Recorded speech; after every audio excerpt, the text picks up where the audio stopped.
Welcome to another episode of the Quarantine Kitchen. Today we're going to the sweets and we're going to be making a double crusted blueberry pie. First things first, we need to talk about pie dough. We're going to be making a French style pie dough called pâte brisée. And first and foremost, we need flour. So what I have here is I got some all-purpose flour. This is 3.5 cups plus 1 tablespoon. Yes, that is a weird amount. This will be enough to make a nice 2 full crusts, so you could use this in any double crust pie. We won't quite need that because we're going to do a lattice on the top of this pie, but that's going to go in our bowl. We're going to add about half of that at first. All right, so just eyeball it, something rough. Unsalted butter, cold. All right, what I have here is 12 ounces of unsalted butter. So that's all going to go in there. Get out of the container. And then we're going to turn our mixer on. I've got my paddle attachment on my stand mixer. Also, what we can add now is the salt that can get in there and the sugar. All right, we just have a little bit of each. The sugar is there just if you want some additional sweetness. It's not anything that's classical, but you can add it. You do need salt. Anybody who's ever had pie dough that had no salt is going to quickly realize that it tastes a lot like nothing. So make sure you have the salt in your recipe. So mixer's going to go up, and we're going to paddle this until we have a nice crumbly mixture. And that's really what we're going for here. So this will just take about 2 to 3 minutes, and then we'll go on to the next step.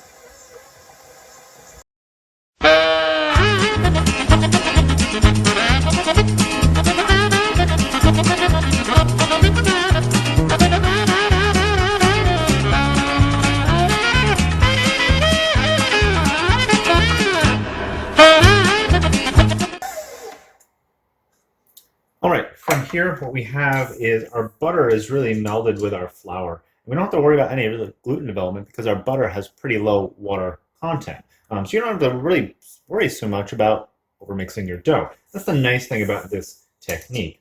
So if I was to squeeze this, it would actually form kind of a buttery, floury mixture. So that is good right there. What we're going to do is we're going to come in with the rest of our flour.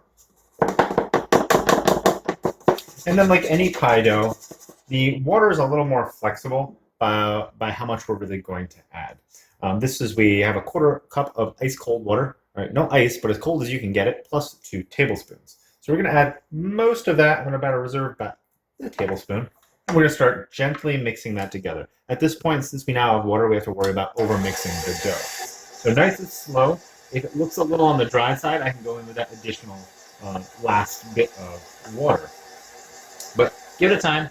Low and slow is what we're looking for here. Could you do this by hand? Yes. I like doing the pie dough this way because my hands are not coming in contact, so they're not melting the butter or raising the temperature of anything. So our dough is starting to come together. Looks like we're going to need that additional tablespoon. Kind of dry out today. If it's a dry day, you're going to need it. Pouring rain outside, probably not going to do it. All right. So come together. What I'm doing is I'm looking at the very bottom of the bowl here, straight down. And once I see that there are no more dry bits, I know I'm ready to rock and roll. All right. So all of our dough is ready. And we have a nice tender, this is a high-fat dough, so it's going to be nice and flaky. All right, get all of this off of here. And what I have here is a nice pie dough. I can take this, work it into one uniform piece. What we're going to do is we're going to divide this in half. All right, so just eyeball half of it. So we have our dough. What you want to do is compress this into kind of a disc shape. You're going to wrap this in plastic all the way around. Same with the other one. Then you're going to refrigerate that until it firms up. It should take about 30 to 45 minutes or so. And in the meantime, we're going to be making our blueberry filling.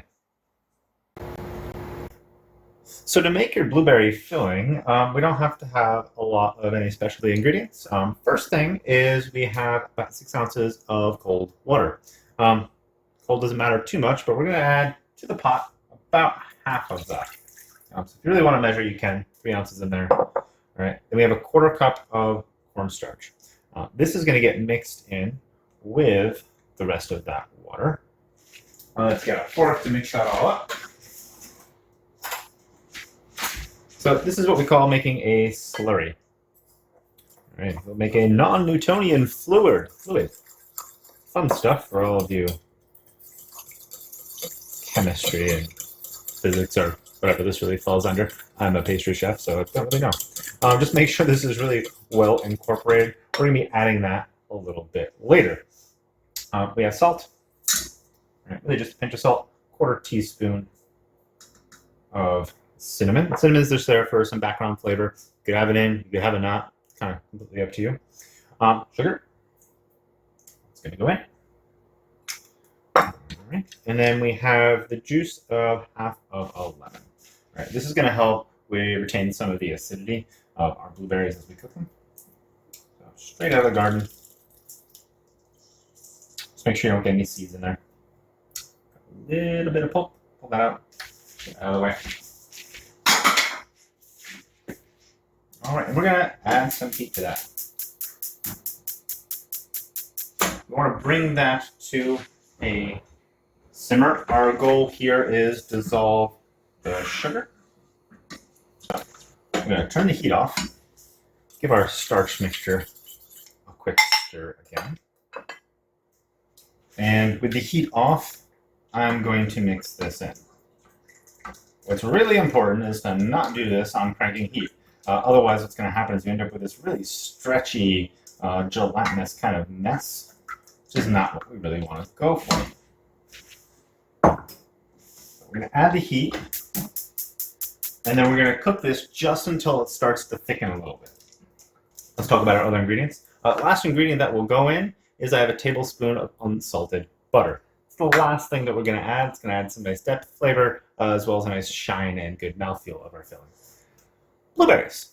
Now, I have 1.5 pounds of frozen blueberries. If they're in season, by all means use fresh blueberries. Be mindful that a completely fresh blueberry pie doesn't always give you the results that you want. When you have frozen blueberries, those blueberries have ideally, from a reputable company, been picked when they are in perfect ripeness. So these, most likely picked last season. They were individually quick frozen, or IQF, and so they should be good to go. So what we have here is we have a thick kind of gel, right? I'll bring it over. Actually, let's try to bring it over and show you guys a little closer.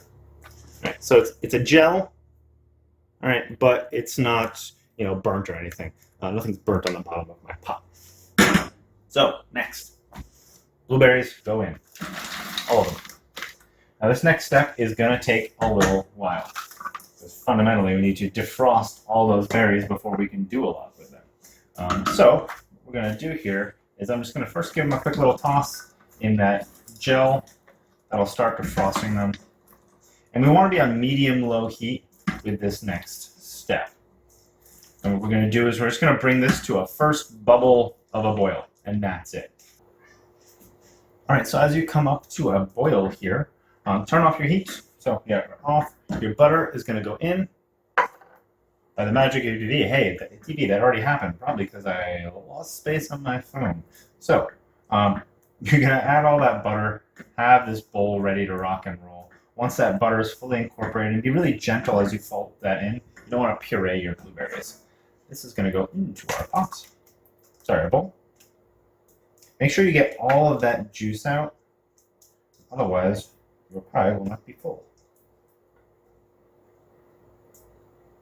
So that's out here. Then you want to do plastic directly touching on top here. And because this has starch in it, it'll develop a film. And we want to make sure that film doesn't end up in our final pie. So by just touching the top, we're good to go. At room temperature, I would let this at least cool off a bit until it's just slightly warm. Then this can go in the fridge. You want this to be room temperature at least when we go to make our pie. If this is hot, it melts all of our butter, and you will most definitely not have a flaky crust. You'll have a soggy bottom crust, and nobody wants a soggy bottom. So the next time we see this, we'll be rolling out our dough. We'll assemble the whole thing and start baking it off. All right, so our dough is firmed up quite a bit. So we're going to unwrap that And we're going to start getting our pie tin or whatever container you're going to be using ready. So first we need to pick a container. So you can use an aluminum pan like this. You can find them at most stores. They come in a variety of sizes. This recipe will be good up until a 10-inch pie. So if you have an 8-inch tin or pan, just be mindful that that is going to leave you a little bit of leftover. But the filling freezes well, extra dough freezes well, and we'll go over some things in the end on what you can do. I've got a Pyrex pan here that I'm not paid to say that, and this is a 10-inch pie. So you end up with a slightly shallower pie with the bigger pies. Just kind of be mindful of that. We're going to take a little bit of just all-purpose flour, a little bit on each side. I always like to save this plastic because you never know when you might need to use it next. So we'll just fold that up and get that out of the way. And then what I have here is 2 silicone baking mats. You can also use 2 sheets of parchment paper. I don't have a lot of parchment, so I'm conserving, and I'm going to reuse these. I'm going to put that dough in between the two, and then weapon of choice. So I'm using a French-style rolling pin, so it tapers here on the end. Use whatever you've got. If all you have is a bottle of wine, you can use that too. Key here is we're always moving from the center of the dough out, center out, and then we're going to rotate it. I might want to get a lot of this stuff out of my way because you're going to need a decent sized space to work the dough. So center out, turn. And it's always about 1/4 of a turn or so. This is going to ensure that you have a nice round dough. So as we go, the reason why we kept it that round shape initially is we're going to need a final shape. Might as well make life easier when the dough is soft. So 1/4, turn, 1/4. And what I'm doing is I'm always starting from the center out. I'm not going towards myself. By not going towards myself, I'm not going to start warping the dough. We're looking for a dough that's roughly an 1/8 thick. And if you work pretty quick, because there's a lot of butter in this dough, if you work really slowly, you're going to find that the dough is going to get kind of sticky on you. So try to work quickly. And that's why we're working with these salt pads here. It's going to make it so I'm not adding any extra flour. It's going to toughen our dough. It's going to dry it out. We're just adding that little bit of dusting. And if for some reason it gets sticky, on a sheet pan, in the refrigerator or freezer for a couple minutes, it'll firm it right up. Again, this dough, you're going to use pretty much all of it when we're talking about a 10-inch pie. But if this is a 9-inch pie, we got plenty of room still. All right, so this is going to come off. Get that out of the way. Pie tin here, like so. Try to get it pretty centered. There might be some spots where we need some dough later, but we can patch that in, not a big deal. You're going to scoop your hand underneath, and we're just going to quickly flip the whole thing over. Underneath and flip. Gently peel off our dough.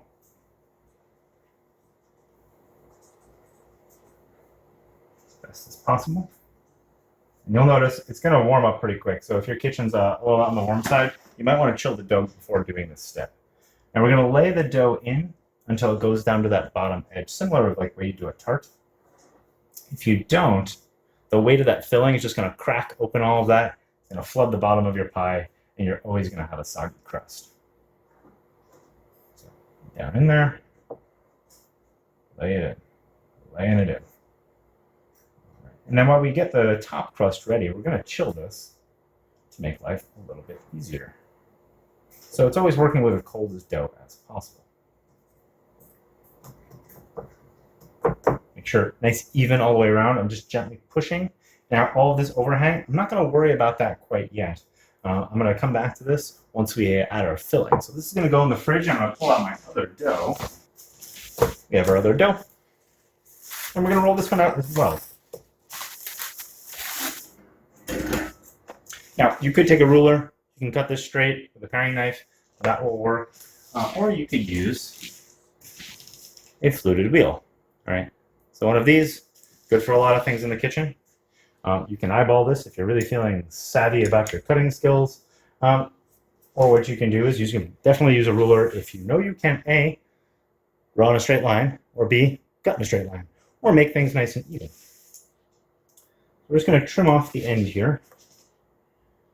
All of these could be reused to make a dough for a crostata or anything like that. And we're going to start cutting 1/2 to 1 inch pieces. It's completely up to you. Always drag towards yourself. When you push away, the wheel's going to wobble. As it comes towards you, it'll stay pretty true. Do make sure you're cutting all the way to the bottom. It wasn't quite straight. Get this guy out of there. And again, if you can't draw a straight line, not a big deal, but just make sure you're cutting evenly. This is an at-home pie, so I'm going to be a little more rustic. I'm going to freehand this.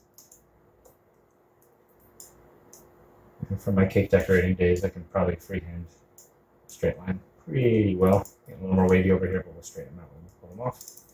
All right, so time to start assembling our pie. Next thing you're going to need is 1 egg, beaten, and a pastry brush. What I highly suggest is, before you put this on and we make the lattice, you egg wash ahead of time. Trying to do this and just paint and where the pastry itself is, it's kind of a nightmare. But doing this ahead of time will save you a lot of work. So let's pull that out, we'll get our filling out.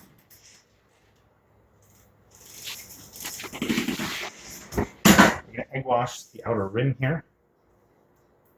That'll help with everything, and we'll have to egg wash it later. Just light on the egg wash. All right, let's get our filling.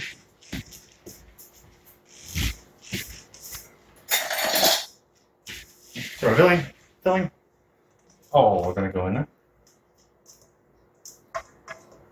And like I said, with a 10-inch pie, it's just going to fill it. You've got one of those really deep 10-inch pie dishes. It might end up sitting in there a little on the shallow side. So just kind of be mindful of that. All right, should self-level most of the way. Now we start latticing our pie. We're going to go on with all of our dough facing one direction.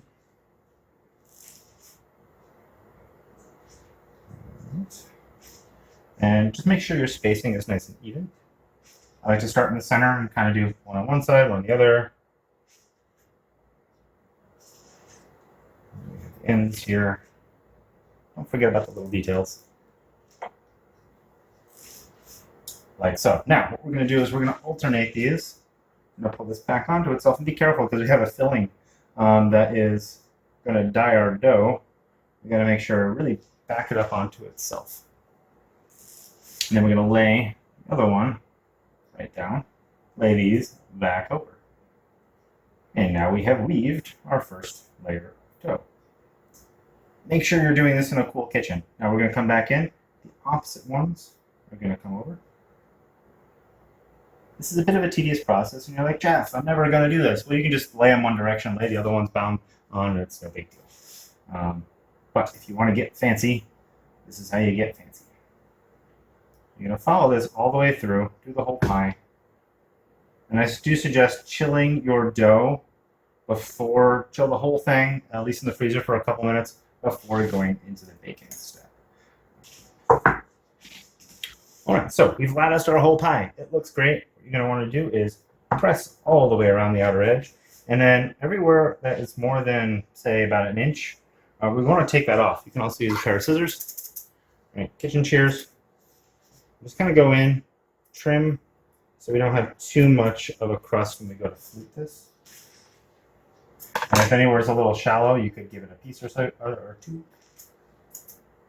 And just go around, try to even it up the best you can. You can buy lattice cutters to do a lot of this work, but if you've got the time, do it this way. Now, your dough could be a little sticky, so if it is, a little bit of flour just on your fingertips will prevent a lot of the sticking. What we're going to do is going to roll this under onto itself all the way around. I'll do half now and then half before I get it ready for the oven. So we rolled it, and I've done the whole thing here. And then what we're doing is pinching on the outside. Always on the outside, we have your index finger and thumb, and then on the inside, I have my thumb. So we're going to be joining the dough in between. Thumb is on the inside of the pie, on the outside. We're going to pinch. Now, if your dough's a little sticky, make sure you've got some flour on your thumb. All right. And you're going to do that all the way around. When you're done with that, just come in and press it back down a little bit. We don't want it to cave in on itself. All right. We're going to do that all the way around the pie. Chill the dough, I'd say in the freezer for about 5 to 10 minutes. Firm it up real quick, and then it's going to go in the oven. It's going to bake off for about 30 to 45 minutes at 375. At that point, we should be nice and golden brown. Indicator is golden brown crust. If you've got a clear pan like I do, you should see that it's nice and brown on the bottom of the pie. And then just ever so slightly a bubbling of the filling. So the next time you see this, it's going to be coming out of the oven. All right, so our pie has come out of the oven. You can see that I baked this off on a sheet pan just in case anything bubbles over. It'll help on the mess. Have a cooling rack ready. Don't let this sit flat on a counter. A, could crack your counter or ruin your counter. But B, it's going to help with circulation to let it cool a little bit faster. So get it off of there. Let it cool. Resist the urge to try to eat this warm. Pies, just like breads, are better off that you let them cool and rewarm them if necessary. We've got some nice color to everything, a nice crust. If we were to look at our bottom bake, and that's the nice thing about pans like this, is we can see that we have a good bake all the way through.